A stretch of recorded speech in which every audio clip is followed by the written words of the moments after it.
സ്വന്തമായ നിലപാടുകൾ ഉള്ളവർക്ക് ശത്രുക്കൾ ഉണ്ടാവുകയുള്ളൂ. അല്ലാത്തവർ എല്ലാ വ്യക്തികൾക്കും വളരെ പ്രിയപ്പെട്ടവരായിരിക്കും. ഒന്നോർക്കുക, നിങ്ങളുടെ ആദർശം ഇല്ലാതാക്കേണ്ട ഒരു കാര്യമില്ല. അത് യഥാർത്ഥത്തിൽ നിങ്ങളുടെ ശരികളാണ്. ഒരിക്കലും മറ്റുള്ളവർക്ക് വേണ്ടി നിങ്ങളുടെ ശരികളെ ഇല്ലാതെ ആക്കരുത്. കാരണം ആ ശരികൾ ഇല്ലാതായാൽ പിന്നെ നിങ്ങളുടെ ആദർശത്തിനൊരു വിലയും ഉണ്ടാവില്ല.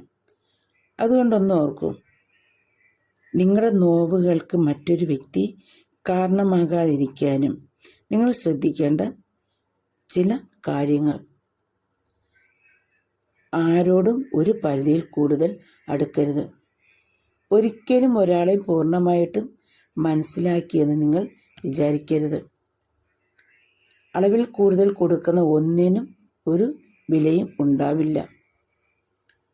അവഗണിക്കപ്പെടുന്ന ഇടങ്ങളിൽ നിന്ന് അന്തസ്സോടെ സ്വയം മാറി നിൽക്കുക. സംസാരം കഴിവതും കുറയ്ക്കുക.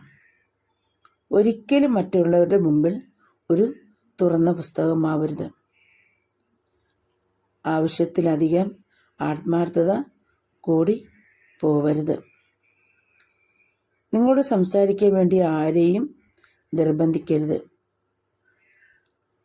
തിരിച്ചു കിട്ടുമെന്ന് ഒരിക്കലും ഒന്നിനെയും പ്രതീക്ഷിക്കരുത്. കാരണം സ്നേഹത്തെ വേരോടെ പിഴുതെറിയാൻ നുണകളെപ്പോലെ മൂർച്ചയേറിയ മറ്റൊരു ആയുധമില്ല.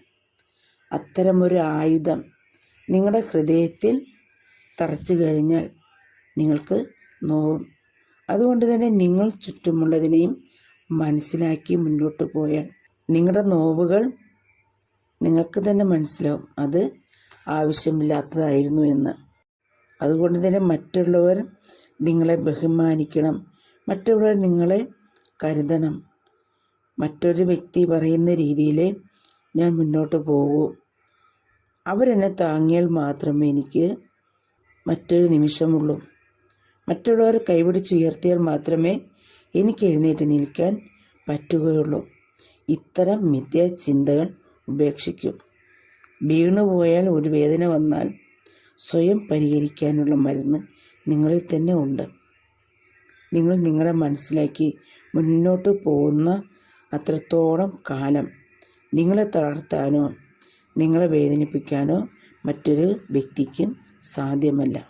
ജീവിതം എന്നത് ഒന്നേ ഉള്ളൂ.